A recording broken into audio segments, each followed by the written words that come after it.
Hello students, welcome to Biomentors classes online.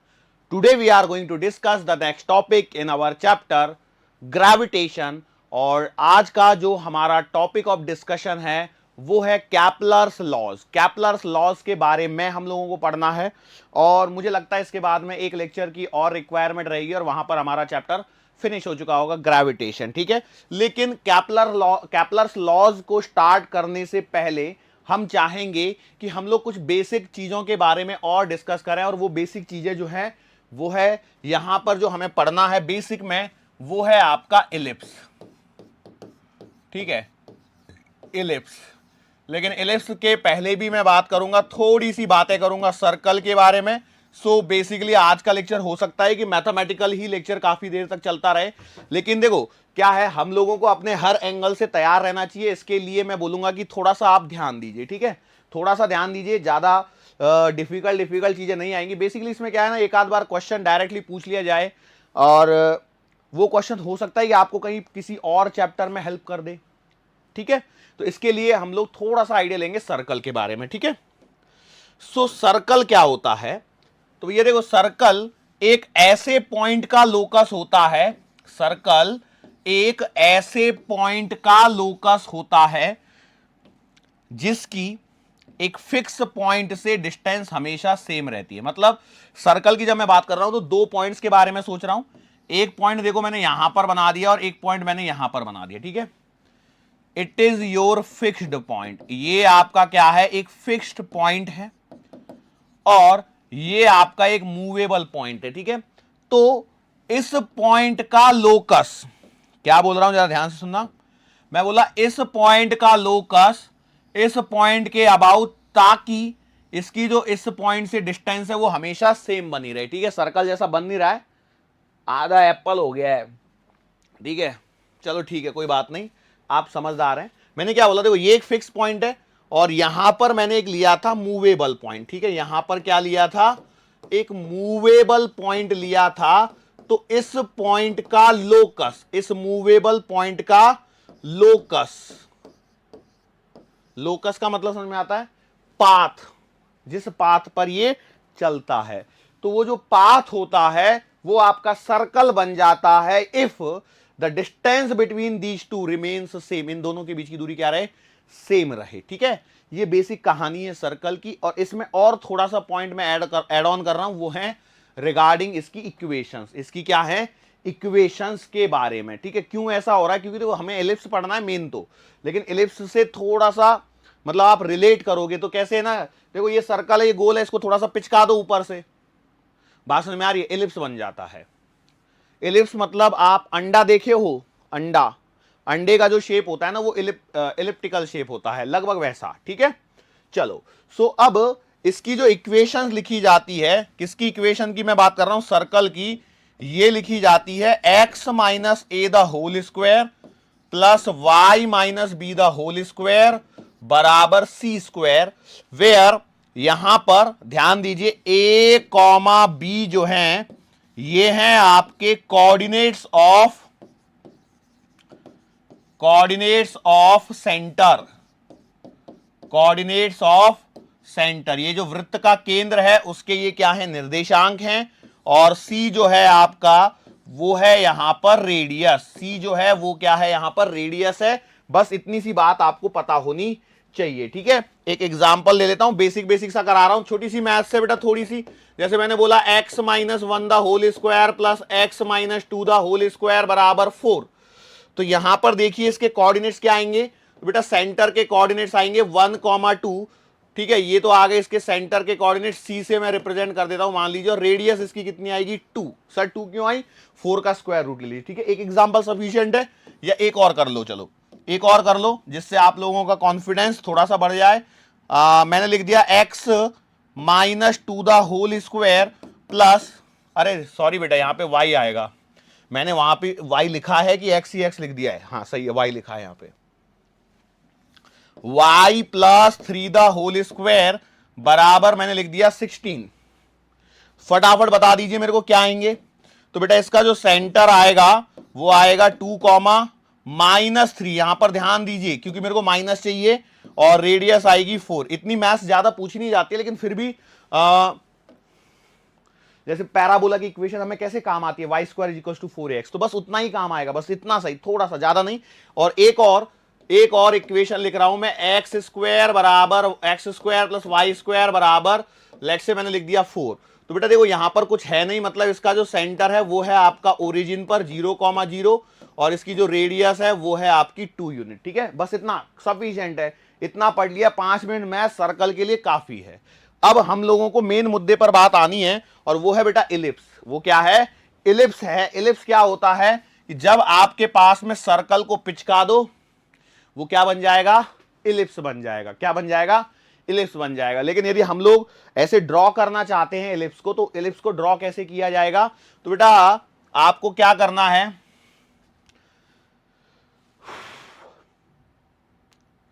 एक रस्सी लीजिए और 2 पॉइंट्स को फिक्स कर लीजिए। पहले एक रस्सी लीजिए और इस रस्सी की लेंथ डेफिनेटली इन दोनों से ज्यादा होनी चाहिए। ठीक है, ये जो 2 पॉइंट बनाए इससे ज्यादा होनी चाहिए, और उसमें एक पेंसिल को फंसा लीजिए। तो जो आपकी शेप बनेगी वो आपकी इलिप्स बनेगी। लगभग ऐसी शेप बनेगी, अंडे जैसा है, सर्कल को पिचका दो ऐसे, ये आपका इलिप्स तैयार हो जाएगा। ठीक है, अब मैं जानता हूं मेरी शेप बहुत ही गंदी सी बनी है, तो मेरे पास में शेप अवेलेबल है क्या?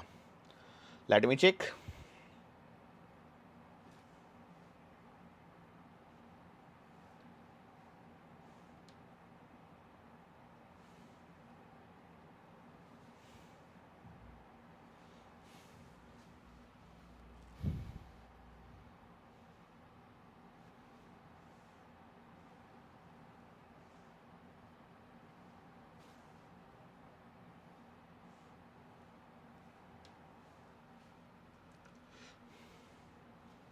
ओके है।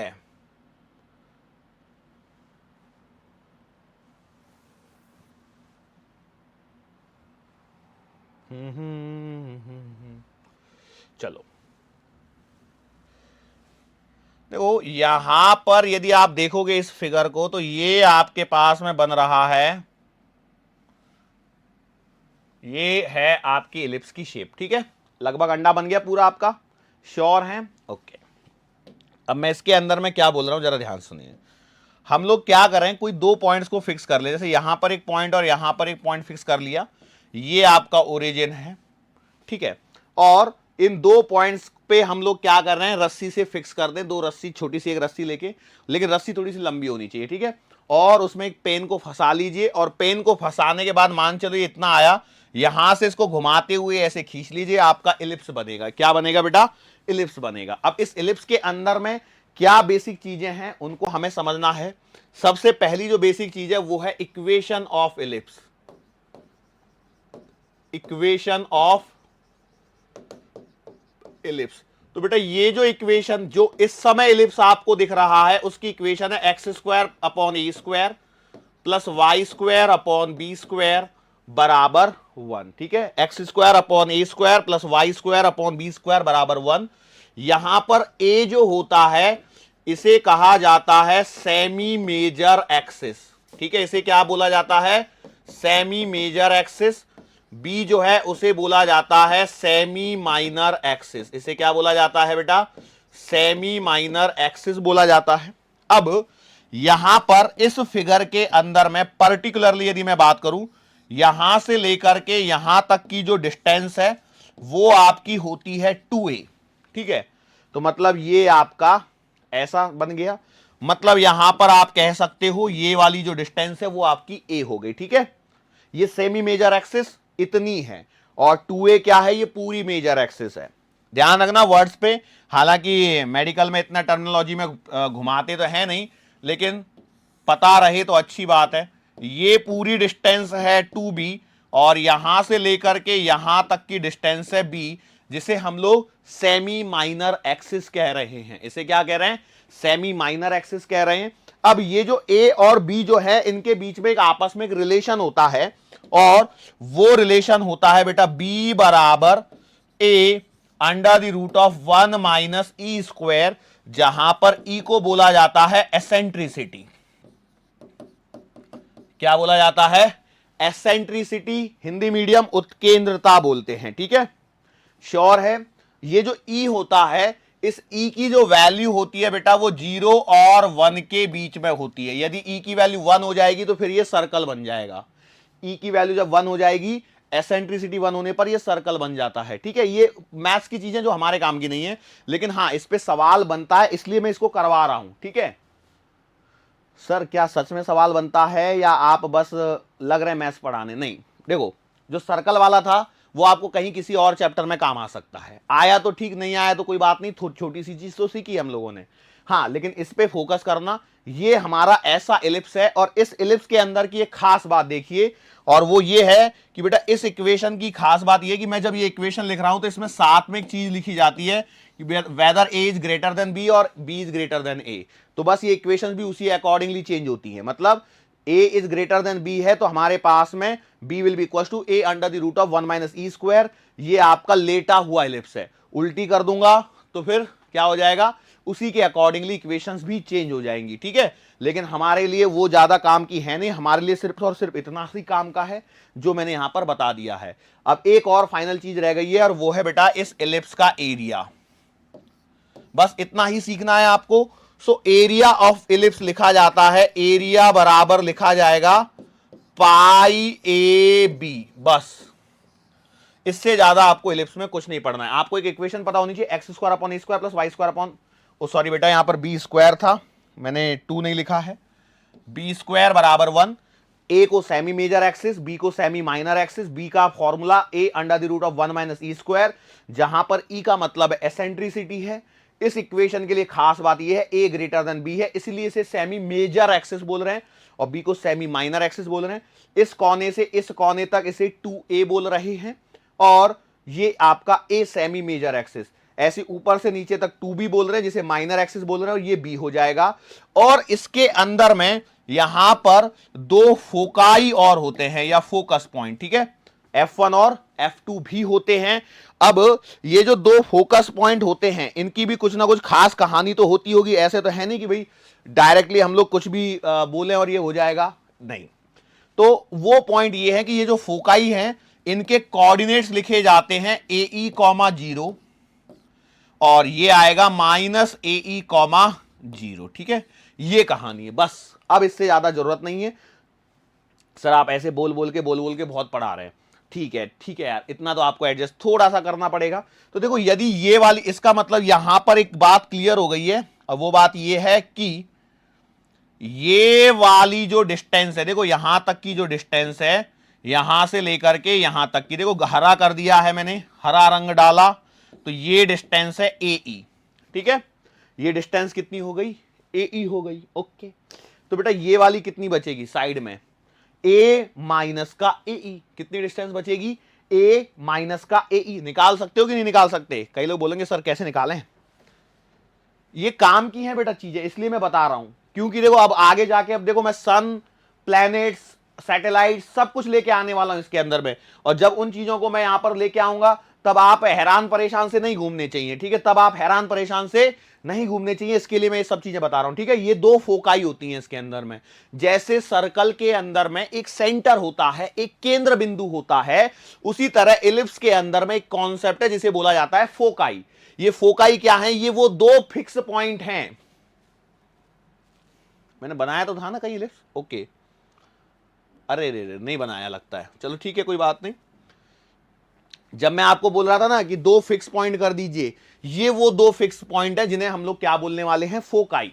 उन्हें हम लोग क्या बोलने वाले हैं, फोकाई बोलने वाले हैं।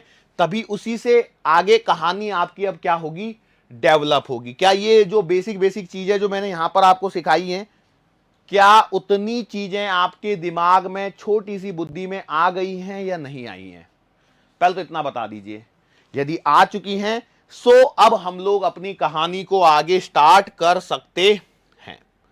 चलो कहानी को आगे जब मैं स्टार्ट करता हूं तो हमारे पास में सबसे पहले हम लोग बात करेंगे कैपलर्स लॉज के अंदर में। अब यहां से एक्चुअल में हमारा चालू हो रहा है कैपलर्स लॉज, यहां से एक्चुअल में हमारा कैपलर्स लॉज चालू हो रहा है।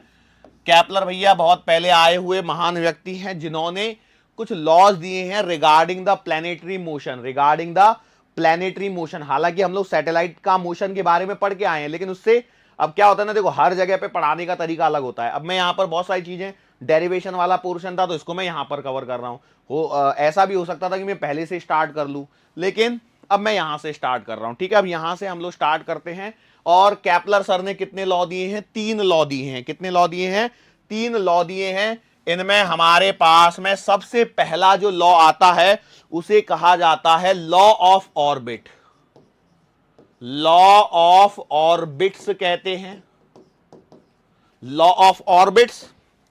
इसी को केपलर्स फर्स्ट लॉ भी कहते हैं। ठीक है, यही आपका क्या है? Kepler's first law. क्या कहता है केपलर्स फर्स्ट लॉ? क्या आप जानना चाहेंगे? बिल्कुल जानना चाहेंगे, बिल्कुल, क्यों नहीं जानना चाहेंगे। तो केपलर्स फर्स्ट लॉ कहता है कि each planet revolve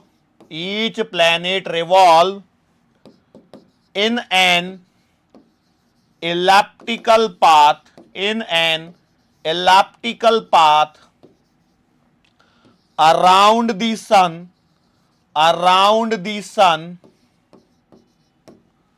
such that, या फिर मैं ऐसे लिखता हूं, with the sun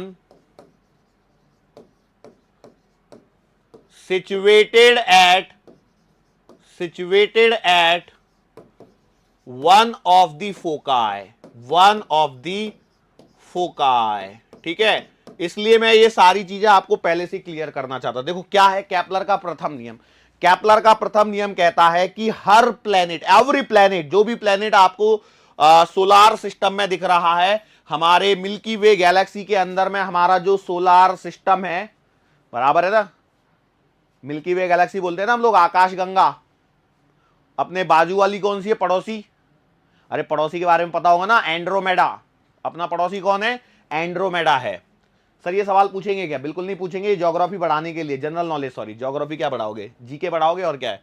अब चलो, तो each planet revolve in an elliptical path around the sun with the sun situated at one of the foci. अब देखो ये जो प्लैनेट सूर्य के चारों तरफ घूम रहे हैं, तो पहले क्या माना जाता था मालूम क्या? जब बहुत पहले की बातें हैं, वहां पर ऐसा माना गया था कि धरती स्थिर है और सूर्य हमारे चारों तरफ चक्कर लगाता है। लेकिन उस समय कुछ विद्वानों ने कोशिश की दुनिया को बताने की कि ऐसा नहीं है बंधु, सूर्य अपनी जगह स्थिर है, धरती सूर्य के चारों तरफ घूमती है। लेकिन लोगों ने उन्हें पागल माना। लेकिन आज हम लोग जानते हैं कि रियलिटी यही है कि बेटा सन स्थिर है और धरती उसके चारों तरफ घूमती है। यदि कोई महानुभाव अभी भी ये प्रश्न कर रहा हो, सर मैं तो रोज देखता हूं, मैं तो अपनी जगह स्थिर रहता हूं, धरती तो अपनी जगह स्थिर है, मैं तो देखता हूं सुबह सूर्य उगता है और शाम को पश्चिम में ढल जाता है। So it is a layman language, जिसमें हम लोग रोज आमतौर पर बोलचाल की भाषा में यूज कर लेते हैं कि सूर्य उग रहा है और सूर्य छिप रहा है। वास्तविकता यह है कि सूर्य अपनी जगह पर फिक्स है बेटा। Sun is fixed at its position for our what? Earth, हमारी धरती के लिए। वैसे तो ये बहुत बाकी बहुत सारी चीजें हैं। देखो क्या है जो सिलेबस में है नहीं, उसको पढ़ के कोई मतलब तो है नहीं। ठीक है मतलब क्या कि हम लोग पढ़ें धूमकेतु क्या है, हम लोग पढ़ें तमाम अलग अलग चीजों को पढ़ते रहें, उसका कोई सिग्निफिकेंस नहीं निकल के आता है। ठीक है, लेकिन अभी के लिए इसको समझिए, हम लोग क्या बोल रहे हैं? Each planet revolve in an elliptical path around the sun और with the sun situated at one of the foci. अब मैं इसको यदि एक्सप्लेन करना चाहूंगा तो देखो केपलर्स फर्स्ट लॉ यहां पर आपके सामने, अबे हाँ देखो, अरे डायरेक्टली सेकंड लॉ आ गया यार आपके सामने, तो क्या हो गया?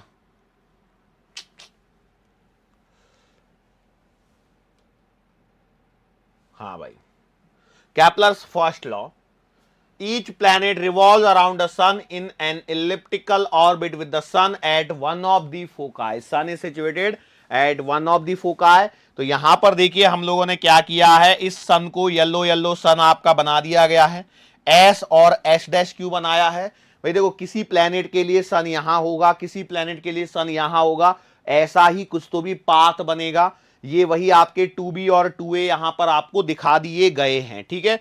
अब यहां पर एक पॉइंट आता है, पता है क्या, इस सेमी मेजर एक्सिस पर देखो, यहां पर जैसे मान चलो ये सन है और इसके चारों तरफ यदि धरती हमारी घूम रही होती, लिखने का कहां गया,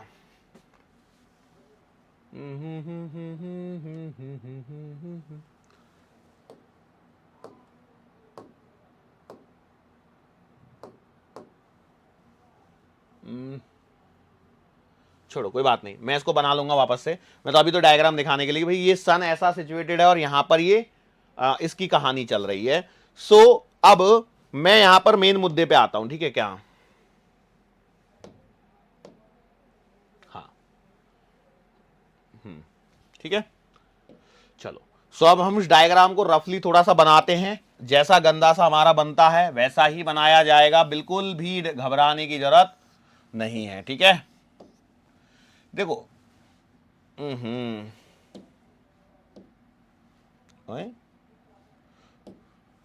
तो भाई ये लाइन पहले खींच लेता हूं और ये लाइन मान लीजिए सेंटर में से खींची हुई है मैंने। सो यहां पर आपका जो सन है वो या तो कहीं यहां पर हो सकता है, ठीक है, या फिर सन यहां पर भी हो सकता है, कहीं पर भी हो सकता है, ठीक है। और हमारी जो धरती है वो मान के चलो यहां पर इसके चक्कर लगा रही है। अब कई लोग बोलेंगे सर धरती तो सूर्य से बड़ी बना दी आपने।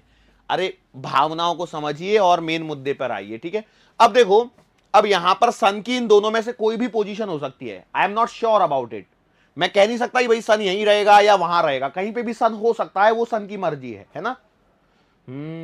ऐसी को बोलो तुम लोग तो।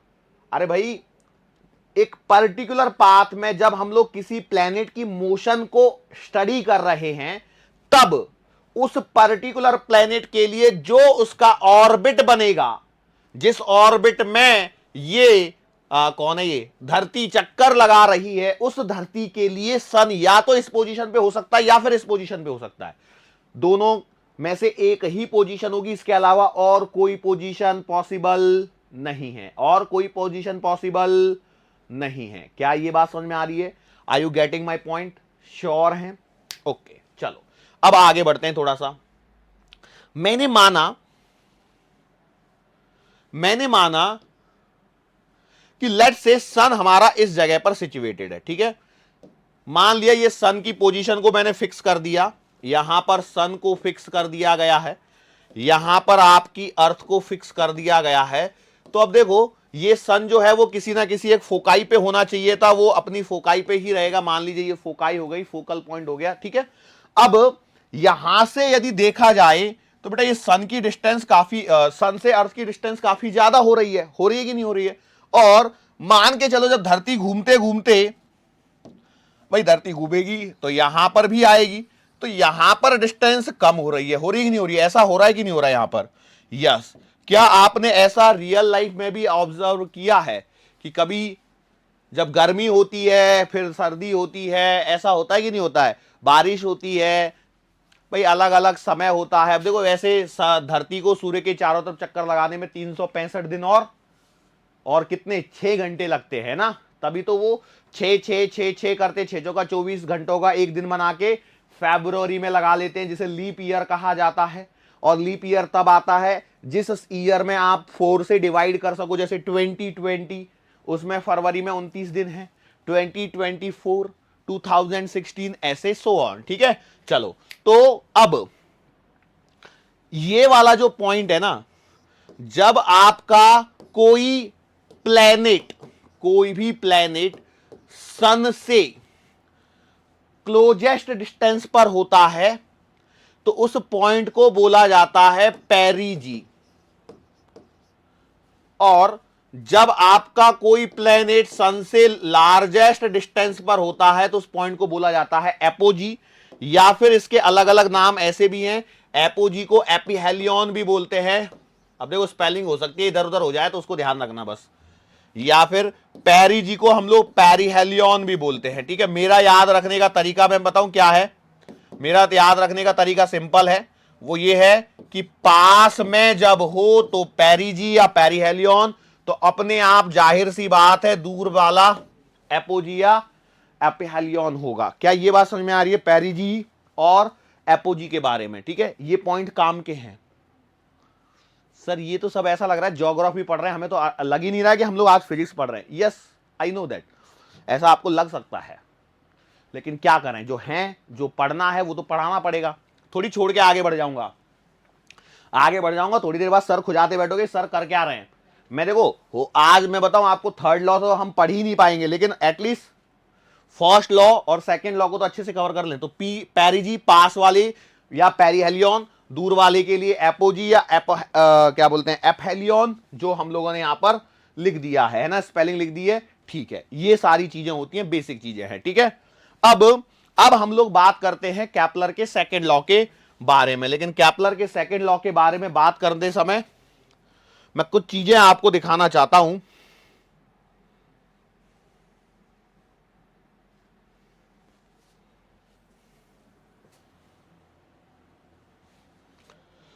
आपको कुछ नहीं करना है, बस बेटा इसको ऑब्जर्व करना है, जस्ट ऑब्जर्व इट।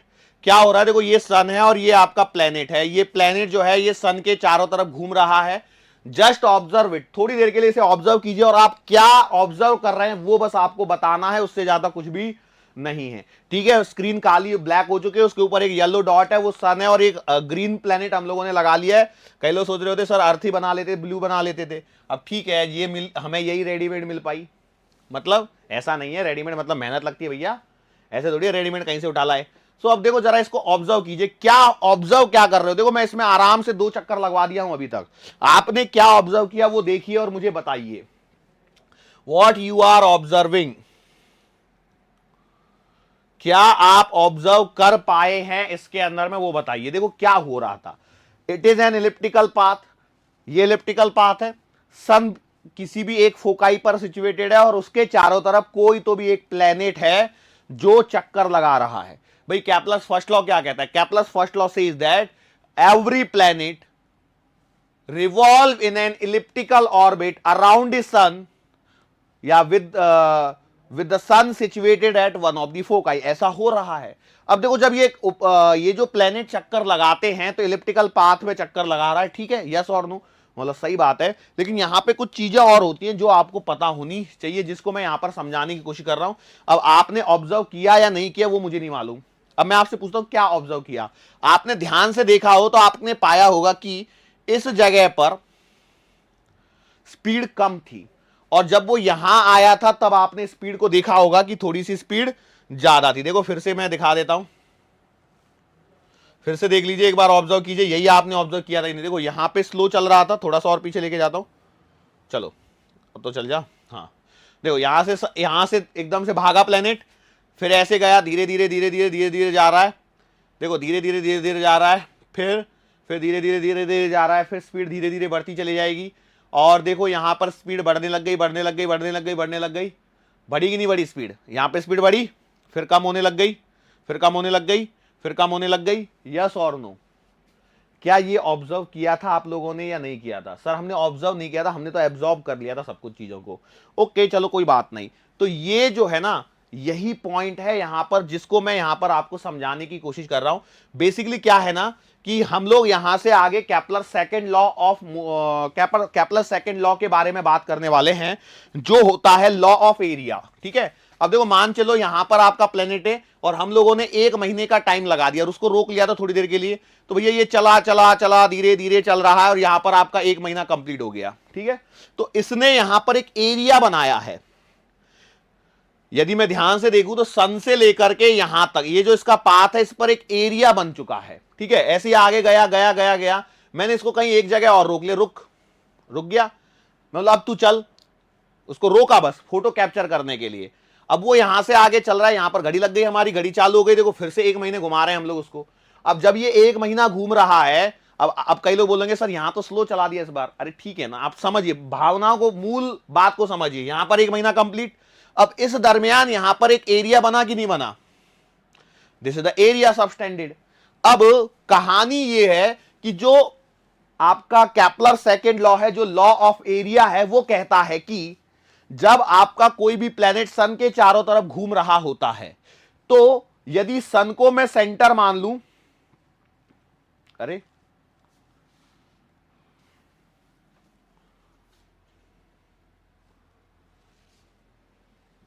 देखो, सन को यदि मैं यहां पर सिचुएटेड माना है, तो इस समय इस इक्वल टाइम इंटरवल के अंदर में एक इक्वल एरिया ड्रॉ होता है if I draw a radius vector from the sun to this elliptical path. मैंने क्या बोला, आपको समझ में आया? मैंने बोला if a radius vector is drawn, if a radius vector is drawn from the sun to the planet, if a radius vector is drawn from the sun to the planet, then in equal interval of time, this radius vector sweeps an equal area, एक समान area. मतलब देखो, यहां पर आपको ऐसा लग सकता है कि डिस्टेंस बहुत ज्यादा कवर हो गई, लेकिन जो ये बनने वाला एरिया है वो आपका सेम ही रहेगा। ये है आपका केपलर का द्वितीय नियम। ये क्या है? आपका केपलर का सेकंड लॉ है। क्या ये बात समझ में आ रही है?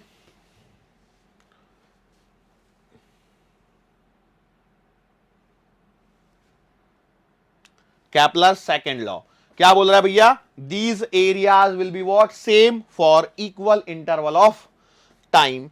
Are you getting my point और नॉट? बस इतना मुझे यहां पर समझाना था आपको। मैं उम्मीद करता हूं ये वाला पॉइंट आपको समझ में आया होगा। अब ये जो है equal interval of area in equal interval of time, इसको यदि हम लोग जस्टिफाई करने की कोशिश करें तो हम लोग अब उसके डेरिवेशन की तरफ चलेंगे। लेकिन उससे पहले मैं थर्ड लॉ कराऊं क्या? नहीं, एक काम करते हैं, सेकंड लॉ को ही पूरी तरह से पहले फिनिश कर लेते हैं। ठीक है, चलो। सो अब इसको फिनिश करने के लिए देखो मैंने क्या किया, यहां पर आपका एक इलिप्स बना लिया। ठीक है, और इलिप्स बनाने के पश्चात मैंने माना कि यहां पर आपका सन सिचुएटेड है। मैंने कि माना कि यहां पर आपका सन सिचुएटेड है। इस पॉइंट के कोऑर्डिनेट बेटा -AE, 0 होंगे।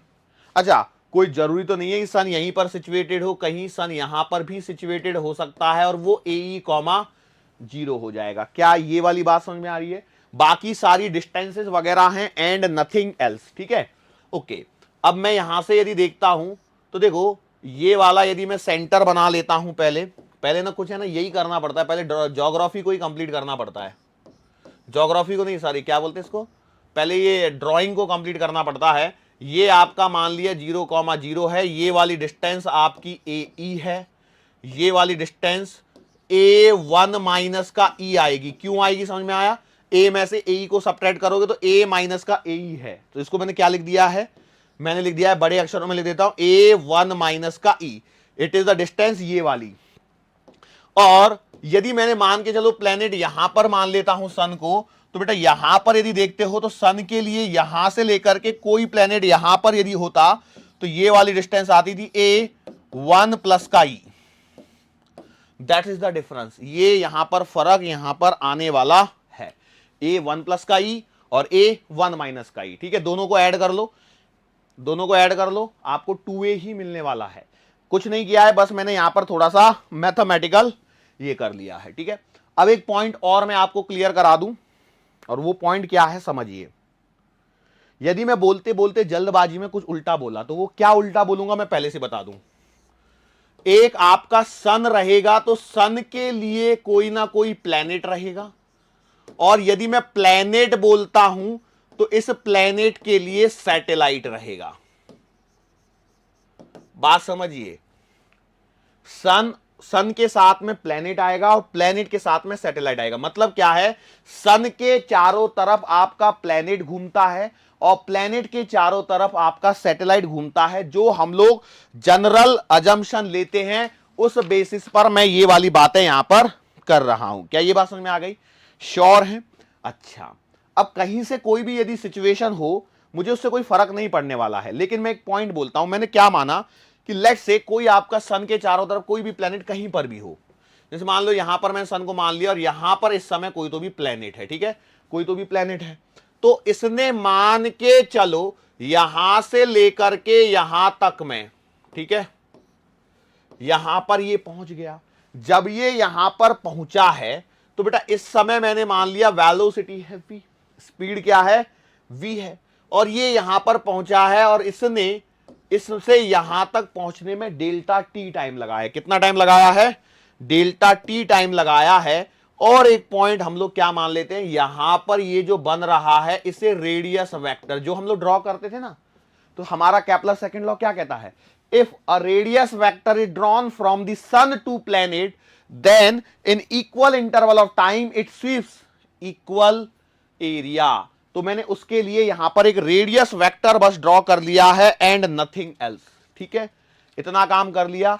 अब हम लोग यहां पर कुछ और चीजें मान लेते हैं, और वो चीजें क्या हैं देखिए। मैं क्या मानता हूं कि मैं इसे एक छोटा सा टाइम इंटरवल डेल्टा टी ले लिया, और इसे क्या ले लिया, एक छोटा सा टाइम इंटरवल डेल्टा टी लेने के पश्चात अब जरा देखिए उस फिगर को मैं यहां पर लेके आने की कोशिश करता हूं। ठीक है, ये यहां पर सन था, ये आपका रेडियस वेक्टर, ठीक है, यहां पर इस प्रकार से वेलोसिटी हम लोग ड्रॉ कर रहे थे, और ये इसको मैं ऐसे मिलाने की कोशिश कर रहा था। भाई रेडियस वेक्टर यहां पर फिर से आएगा कि नहीं आएगा, यस और नो? तो आपने बोला बिल्कुल सही बात है। अब जरा यहां पर देखिए, थोड़ा सा देखो, छोटी छोटी सी चीजें यहां पर आपको देखनी पड़ेंगी, अदरवाइज आप लोग एकदम से ऐसे लगेगा कि हम क्या कर रहे हैं। उनको समझाता हूं मैं। देखो क्या रियलिटी तो ये है ना कि यहां पे ऐसे था और यहां पर ऐसे होगा, मतलब यहां यदि आपकी वेलोसिटी ऐसे है तो इस जगह पर वेलोसिटी क्या ऐसे नहीं घूमेगी? अरे बोलो, घूमेगी कि नहीं घूमेगी? तो इस समय यहां पर जो एंगल बन रहा है उसके बारे में मुझे यहां पर चर्चा करनी है। ठीक है, okay. Now one more thing क्या है कि बेटा फॉर स्मॉलर डिस्टेंसेस डिस्प्लेसमेंट और डिस्टेंस क्या होती हैं आपकी? सेम होती हैं। डिस्टेंसेस और डिस्प्लेसमेंट क्या होती हैं? सेम होती हैं। तो वो जो छोटी सी डिस्टेंस यहां पर ट्रैवल करी जाएगी, क्या वो छोटी सी डिस्टेंस आपके पास में v डॉट डी टी नहीं आएगी? आएगी या नहीं आएगी? फटाफट बोलो। आपने बोला सर सही बात है, यस और नो? ओके। तो अब हम लोग उसी कहानी को आगे बढ़ाने के लिए मैं सन को यहां पर सिचुएटेड बना दिया, और इसको मैंने कर दिया सीधा। इसको मैंने क्या कर दिया? सीधा कर दिया। ये यहां पर वो पॉइंट है जहां पर आपका प्लेनेट है। ठीक है, यहां पर आपका क्या है? प्लेनेट है, और इसने आपकी डिस्टेंस ट्रैवल करी होगी ऐसे टेढ़ी वाली, और ये जो डिस्टेंस है वो है आपकी वीडीटी। ये है आपकी VDT.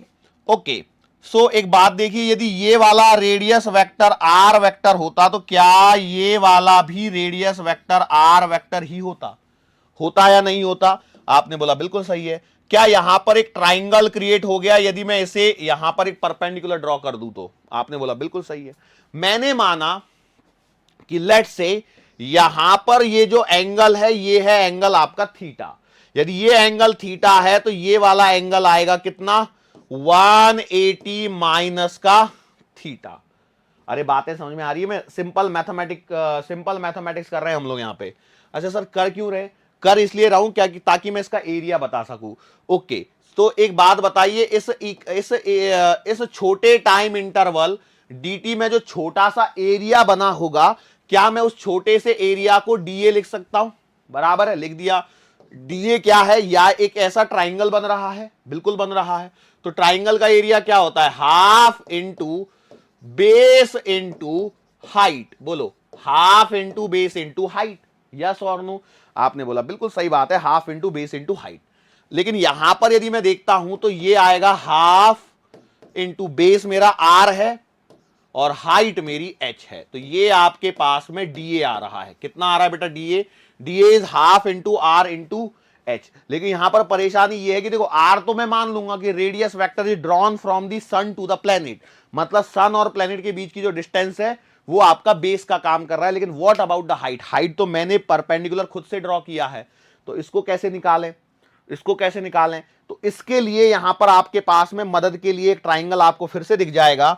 Let's say this is your height h, यही हाइट h होगी ना परपेंडिकुलर जो डालोगे। तो यहां पर और यहां पर देखिए ये वाला एंगल है आपका 180 माइनस का थीटा, सही है। और ये वाली साइड है आपके पास में VDT, और ये आपको h चाहिए। तो क्या मैं यहां पर साइन 180 माइनस थीटा बराबर opposite H upon V D T नहीं लिख सकता? अरे बोलो लिख सकता हूं नहीं लिख सकता? बस तो यहां से एच की वैल्यू उठा के यहां पर डाल दीजिए, तो क्या हो जाएगा आप जरा देखिए, आपके पास में आएगा डी ए बराबर half into R into H की जगह V into D T into into into sine theta. बोलो सही है? कई लोग बोल रहे हैं सर साइन 180 माइनस थीटा आएगा, चलो कोई बात नहीं, साइन 180 माइनस थीटा को यदि मैं सॉल्व करता हूं तो वो क्या आ जाएगा, वो साइन थीटा ही बचेगा। तो half into R into V D T और इंटू साइन थीटा। बोलो सही है? अब यहां पर मैं आगे बढ़ता हूं और एक छोटा सा स्टेप लेता हूं, डी टी को नीचे लेके आ जाता हूं, तो मेरे पास में बचा है बेटा d a upon d t बराबर half r v sine theta. बोलो यस और नो? मेरे पास में d a upon d t बच रहा है half r v sine theta, yes और नो? मैं बोला सर बिल्कुल सही है। अब मैं यहां पर एक और कदम उठा रहा हूं, और वो कदम क्या है, मैं m से ऊपर नीचे मल्टीप्लाई कर रहा हूं, तो वो क्या हो जाएगा सर जी इससे? देखो क्या होगा, क्या वो तो जब हो जाएगा तभी पता लगेगा। तो आपने लिख दिया हाफ, तो मैं क्या ऊपर में M V R sine theta upon M ऐसे लिख सकता हूं क्या? Half M V R sine theta upon M. मैंने क्या किया था, मैंने पहले क्लियरली बोल दिया था आपको, एम से मैं मल्टीप्लाई और मल्टीप्लाई कर रहा हूं ऊपर नीचे। सर इससे फर्क क्या पड़ा? इससे देखो फर्क क्या पड़ रहा है वो आपको अभी समझ में आएगा। M V R sine theta, यदि मैकेनिक्स याद होगी तो आपको ये फॉर्मूला याद होगा, क्या है ये? Angular momentum. तो बेटा ये बन रहा है आपके पास में d a upon d t बराबर l upon two m. Okay, अब ये m जो है, ये m किसका m है? ये होता है बेटा पार्टिकल का, बराबर है, जो पार्टिकल घूम रहा है। तो हमारे केस में पार्टिकल कौन है? हमारे केस में पार्टिकल है आपका प्लेनेट। तो क्या प्लेनेट का मास कांस्टेंट है? यस। अब सवाल और गाड़ी जाके अटक रही है कैपिटल एल पे, सर एल का क्या करें? तो ये देखो अभी हमारे पास में d A by D T की जो वैल्यू आई है वो एल अपॉन टू एम आई है, लेकिन देखो टू कांस्टेंट है, एम कांस्टेंट है। बस यदि एल के बारे में मुझे पता लग जाए कि यदि एल कांस्टेंट है तो मैं कह सकता हूं कि D A by D T भी क्या है? कांस्टेंट है। यस और नो? मैंने बोला सही बात है। तो अब कहां से मदद लाएं? मदद कहीं ना कहीं से तो बेटा आपको मंगानी पड़ेगी। तो बेटा देखो मैं जानता हूं कि एल कांस्टेंट कब होता है, सोचो।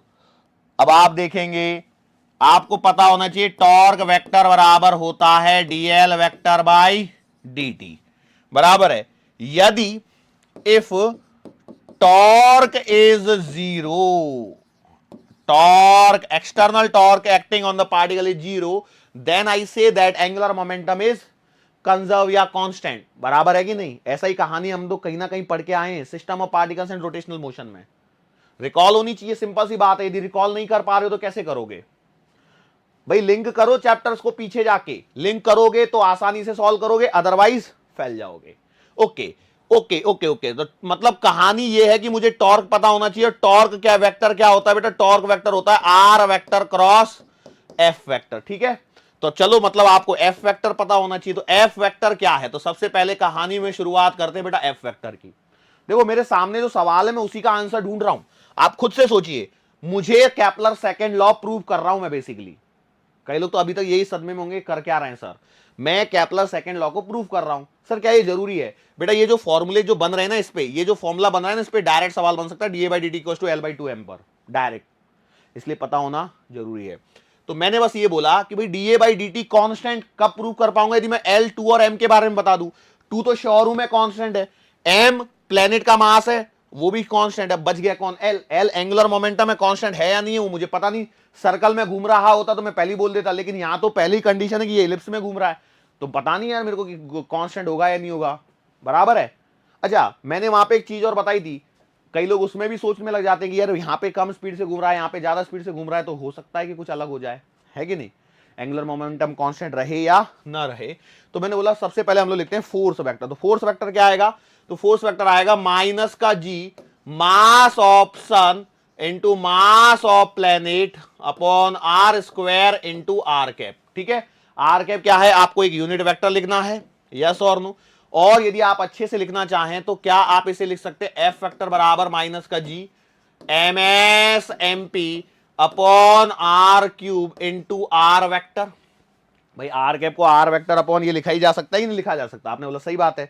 अब यहां से देखो, यदि मुझे टॉर्क लिखना है तो टॉर्क अबाउट सन, मैंने लिख लिया टॉर्क अबाउट सन, तो क्या आएगा R vector cross F vector. तो भैया देखो R vector cross F vector लिखोगे तो देखो इसको तो भूल जाओ, लेकिन यहां पे आपको R vector cross minus G M S M P upon R cube और आर वेक्टर आएगा, यस और नो, आएगा कि नहीं आएगा?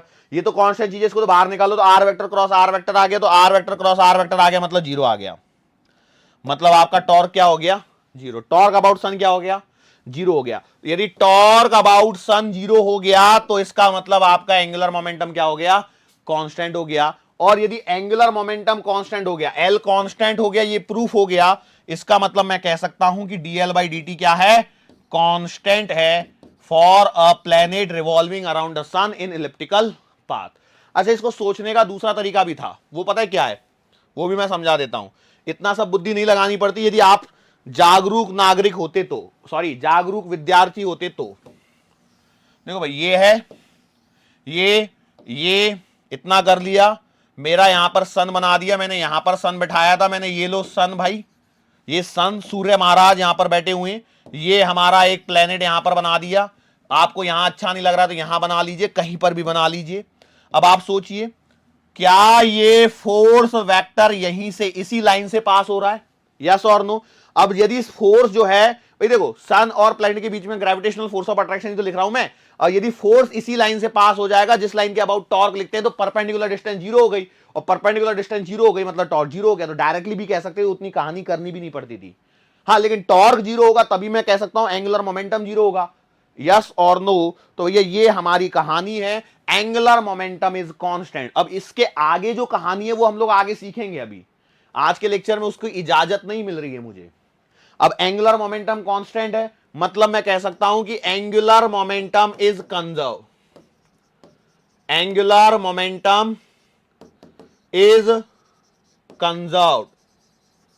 इसका मतलब समझ में आया आपको? इसका मतलब यह है कि भैया आपका एंगुलर मोमेंटम क्या रहने वाला है कांस्टेंट रहने वाला है, यस और नो? तो आपने बोला बिल्कुल सही है। यहां से आगे बेटा आपको मिलता है होमवर्क, ये है आपका होमवर्क। क्या है आज का होमवर्क? होमवर्क ये है, ऐसे आपका ये बना दिया मैंने।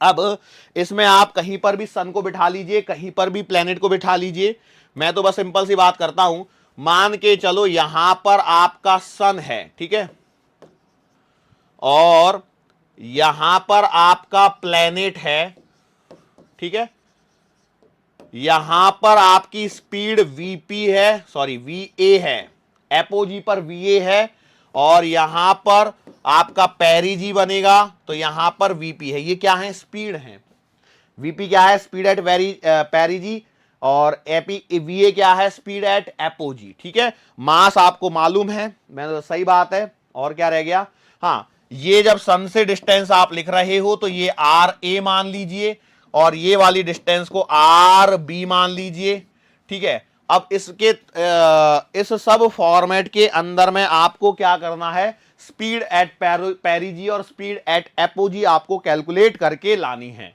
दैट्स योर होमवर्क जो आपको करना है। उसके बाद में कैप्लस थर्ड लॉ आएगा, उस पर कुछ चीजें हम लोग करेंगे, और उसके बाद में कुछ न्यूमेरिकल्स के साथ में ही आपका चैप्टर क्या हो जाएगा, समाप्त हो जाएगा, ठीक है, श्योर है? सो आज के इस लेक्चर को बेटा हम लोग यहीं पर रोकेंगे। होमवर्क मैंने आपको दे दिया, उस होमवर्क को जरूर करने की कोशिश करना। मैंने क्या बोला है, स्पीड एट पेरिजी कैलकुलेट करना, स्पीड एट एपोजी कैलकुलेट करना, और मुझे बताना कि क्या आप कर पा रहे हैं। कॉन्सेप्ट मैंने बता दिया, एंगुलर मोमेंटम कंजर्वेशन लगाना है, और उसके बाद में आपको क्या करना है, उसके बाद में आपको यहां पर इलिप्स के कॉन्सेप्ट काम में आएंगे। देखो कहीं पर भी सन को मान लो, मैंने तो आरबी वीपी वैसे सब ले रखा है, आपको जैसा अच्छा लगे वैसा ले लीजिए, लेकिन आप खुद से आंसर निकालने की कोशिश कीजिए, क्योंकि जो एपीजी पे स्पीड और पेरिजी पे जो स्पीड है वही निकालनी है, और उसका डायरेक्ट फॉर्मूला याद होना चाहिए, क्योंकि एग्जाम में यदि सवाल आएगा तो आपको इतनी मेहनत नहीं करनी है बेटा, वहां पर आपको डायरेक्टली फॉर्मूला याद रखना है, और उस फॉर्मूले से आपको वैल्यूज को कैलकुलेट करके आंसर बताना रहेगा, यदि एग्जाम में सवाल आता है तो। नहीं आता है तो फिर बात ही नहीं है, ठीक है। सो आज के लेक्चर में बेसिकली देखो हम लोग ज्यादा कुछ आगे नहीं बढ़ पाए, लेकिन कुछ बेसिक बेसिक चीजें हम लोगों को सीखनी थी, वो हम लोगों ने आज के लेक्चर में सीखने की कोशिश करी है, ठीक है। सो स्टार्टिंग कहां से करी, सर्कल के बारे में थोड़ा सा पढ़ा, सर्कल की इक्वेशन, फिर इलिप्स के बारे में पढ़ा, इलिप्स की इक्वेशंस पढ़ी, फिर मैंने कुछ प्लैनेटरी मोशन के बारे में बताया, सन अर्थ प्लैनेट क्या क्या होते हैं, सैटेलाइट क्या होता है। उसके बाद में कैप्लस लॉज पे पहुंचे, कैप्लस फर्स्ट लॉ पढ़ा। कैप्लस फर्स्ट लॉ क्या था, ये है आपका लॉ ऑफ ऑर्बिट। वो कहता है कि हर planet, every planet around revolve in an elliptical orbit with the sun situated at one of the foci. तो वो फोकाई क्या होती है, इसलिए वो सारी चीजें आज के लेक्चर में मैथमेटिकल चीजें ज्यादा थी और फिजिक्स कम थी। और सेकंड लॉ आपका लॉ ऑफ एरिया है, वो क्या कहता है, एवरी प्लैनेट क्या होता है, if a radius vector is drawn from the sun to the planet then it will sweep equal area in equal interval of time, ठीक है। और वहां से हम लोग आगे बढ़े तो D A by D T equals to L by two M आया, इस पर सवाल बन सकता है, ठीक है, श्योर हैं। चलो सो इतना हम लोगों ने कर लिया है, बचा होमवर्क है, इसको आप खुद से कंप्लीट करके लाइए और फिर मुलाकात करेंगे आने वाले अगले लेक्चर के दरमियान। सो तब तक के लिए धन्यवाद।